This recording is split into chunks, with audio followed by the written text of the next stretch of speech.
In this video, bibigyan ko kayo ng introduction dito sa Bybit trading platform. Pero mostly dito sa video to, bibigyan ko kayo ng reasons kung bakit mas advantageous sa inyo, users, traders, na gumamit ng multiple exchanges instead of nagsistick ka lang sa isang exchange. But before I give you the reasons, bibigyan ko muna ng introduction dito sa Bybit. Ano ba yung Bybit? Sa centralized exchange, it's arguably top 2 or top 3, no? Behind Binance or behind OKX. Kasi ang top 2 and top 3, naglalaban-laban si OKX and Bybit. But nonetheless, this is at top 5 for sure, no? Top 5 exchange. If meron kayong mga concerns about the Binance ban, which I have already said multiple times na malabong maban ng Binance, but hindi ko kayo masisisi if natatakot kayong ilipat yung funds nyo. So, ma-recommend kong exchanges is either Bybit, you know, or OKX. Anything doon sa top 3, yun naman talagang pagpipilian mo eh.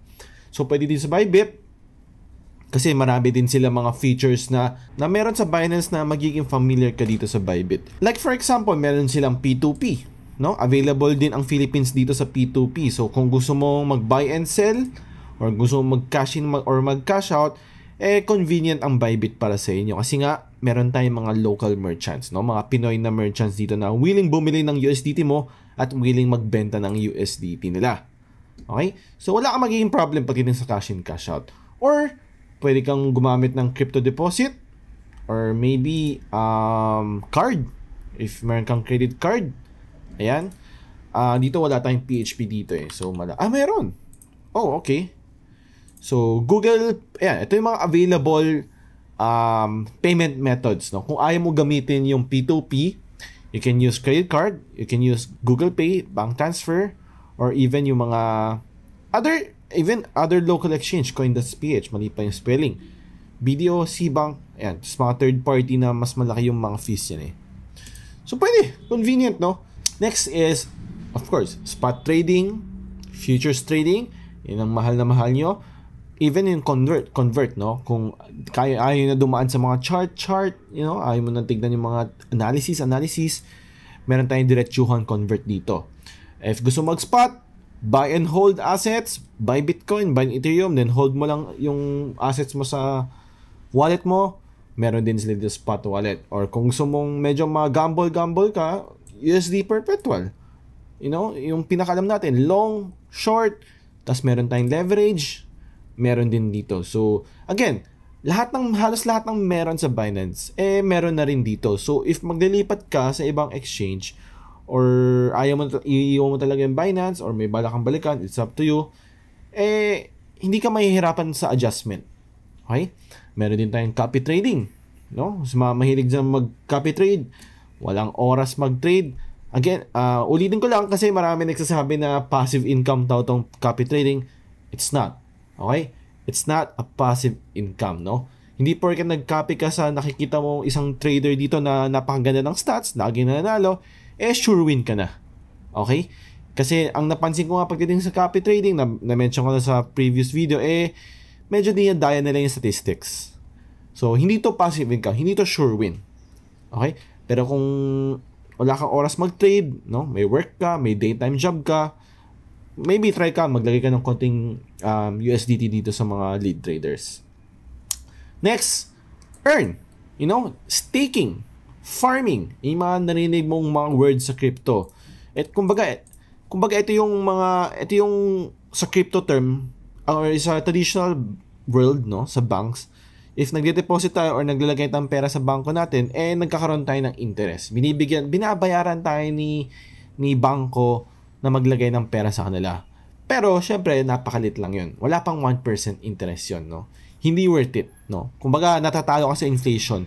Nagmamahal yung mga bilihin, yung kinita mong pera sa bangko, baka candy lang mabibili mo dun, di ba? So, dito sa Bybit Earn, ganun din yun. So, for example, meron kang USDT, no? Sa stablecoin, pag gusto mo lagay sa flexible, ibig sabihin ng flexible is, anytime pwede mong i-out, no? Parang bangko, anytime pwede kang mag-withdraw. Meron siyang 12.27% annual, no? Kung gusto mo 3 days, there's 100%. Of course, meron niyang maximum, no? Kunwari, 500 USDT lang pwede, no? Meron tayong fund pool, Dual asset liquidity mining, ito yung mga medyo mas advanced na, no? Hindi na natin pag-uusapan yan. But all in all, meron din IDO, meron din silang sariling Web3 wallet, Bybit wallet, meron tayong bridge, staking, NFT, meron din, halos nandito na lahat, no? So wala ka na magiging problema. So kung gusto mo maglipat ng assets from one exchange to another, like for example, gamitin natin si OKX, di ba? Kunwari, gusto natin mag-deposit ng Ethereum sa Bybit. Kunwari sabihin natin, meron kang Ethereum sa Binance na gusto mo munang ilipat, or meron kang Ethereum sa ibang exchange na gusto mong ilipat sa Bybit. Choose Ethereum. Depende kung nasaan yung asset mo. Kung nasa centralized exchange naman, piliin mo yung pinakamura. So, probably Arbitrum 1. Arbitrum 1, acknowledge, copy mo to. OKX, withdraw tayo ng Ethereum, let's say. Imagine mo Binance, no? Kasi halos pare-pares lang kasi procedure ng lahat ng mga exchanges, no? Pare-parehas lang. Ethereum, on-chain, ayan. Itong address na nilagay ko, address dito, saka deposit address. Then, pili mo yung Arbitrum 1. Okay? Make sure it's the same. Right? Arbitrum 1, Arbitrum 1. Pag nilagay mo dito, ERC20, dapat ERC20 din dito. Okay? Huwag kayo magkakamali kasi possible na mawala yung pera mo. Then, withdraw. Okay na. Antay mo lang, nalipat na yung assets mo from OKX, for example, nandito na sa Bybit. Okay. So, tapos na tayo sa short introduction. Probably not short. Tatry kong ikliin to. Bakit? Bibigyan ko kayo ng mga reasons. Bakit mas maganda meron kang hawak or meron kang multiple account, marami kang account sa mga multiple exchanges. Sorry, may account ka sa mga multiple exchanges. First is, number one reason talaga is to take advantage of campaigns, events, launch pools, extra bonus. Like for example ito, Crypto Trend Challenge, possible ka mag-earn ng 750 USDT daily, tapos may hati ka pa sa 10,000 USDT bonus pool. Or ito, Bybit X Mavia. Kasi alam mo, mga exchanges, nakikipag-partner yan sa mga ibang projects. Kung saan meron silang collaboration, partnership. Like for example, Bybit X Mavia, meron silang airdrop, no? Sa mga Bybit users. Now, imagine mo if marami kang exchanges, no? Meron kang Binance. Si Binance, meron din partnership sa ibang mga projects. Magkakaroon din sila ng airdrop. Makakapag-participate ka din. Si Bybit, meron sa Mavia. Makakapag-participate ka din. So, OKX, meron ding airdrop sa, I think, sa Zeta ata. Meron ka rin, no?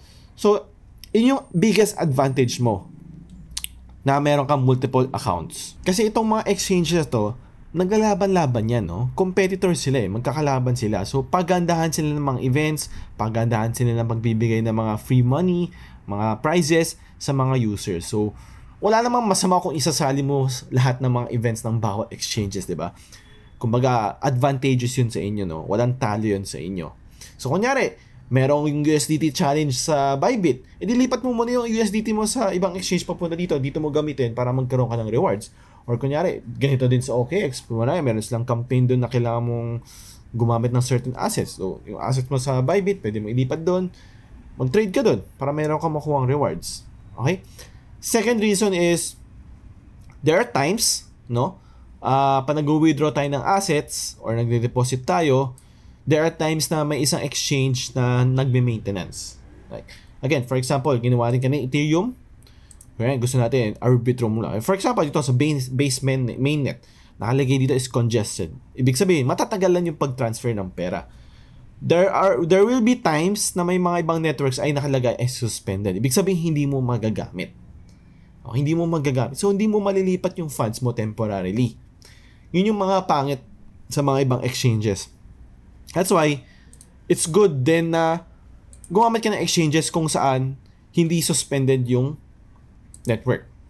Like, kunwari, dito, congested yung base mainnet. Let's see sa OKX kung congested ba. Hindi. Okay. Yun ang advantage, no? Kung marami kang exchanges. So, ang gawin mo is, instead of antayin mong mag-lift tong congested, lipat mo na lang yung pera mo papuntang OKX, then dito mo i-bridge papunta sa wallet mo, no? So, MetaMask mo at sa wallet mo. Yun yung two biggest reasons kung bakit dapat meron kang multiple exchanges. Okay? May ibang smaller exchanges, pwede mong gamitin kasi itong pinapakita ko sa inyo, mga examples ko is top 3. Again, okay, may naisip ako. Third reason, also important, third reason, is yung mga token listings. Okay? Kunwari, may isang coin, sobrang hype, no? Pero gamit mong account, gamit mong exchange sa Binance. Wala man silang balak i-list yung coin na yun. So, paano mo mabibili? It's either pumunta ka sa hot wallet, magbayad ka ng mga gas fees, or meron kang account sa Bybit, or sa OKX, kung saan supported niya yung token na yun. Doon ka makakabili, no? Mauuna ka pa. Tapos, pag nalist sa Binance, yun, papump yun. So, pwede mo ibenta. Nauna ka na. Kumbaga, nauna ka sa pagbibili ng item, ng token na yun, bago pa yung mga users sa Binance. Okay? That's 3 reasons kung bakit dapat meron kang multiple exchanges. Napakalaking tulong. Promise. Yung mga ibang smaller exchanges, mas marami silang nilist na token. So, if may ka sa mga meme coins, shit tokens, yung mga nasa narrative na tokens, kasi itong mga smaller exchanges, mas less secured, mas less strict, no? Pagdating sa mga rules and regulations. That's why list lang sila ng list ng mga ng tokens. At mas convenient yun sa inyo kasi makakabili ka ng hindi na gumagastos sa gas fee, no? Convenient sa'yo, di ba? So, yun yung mga advantages sa mga smaller exchanges. Meron silang disadvantage, meron silang advantage. Same goes sa mga top 3, top 5 exchanges. May advantage, may disadvantage. I hope nakatulong to. I hope i-leave ko na yung link ng referral link ko sa Bybit sa link sa description.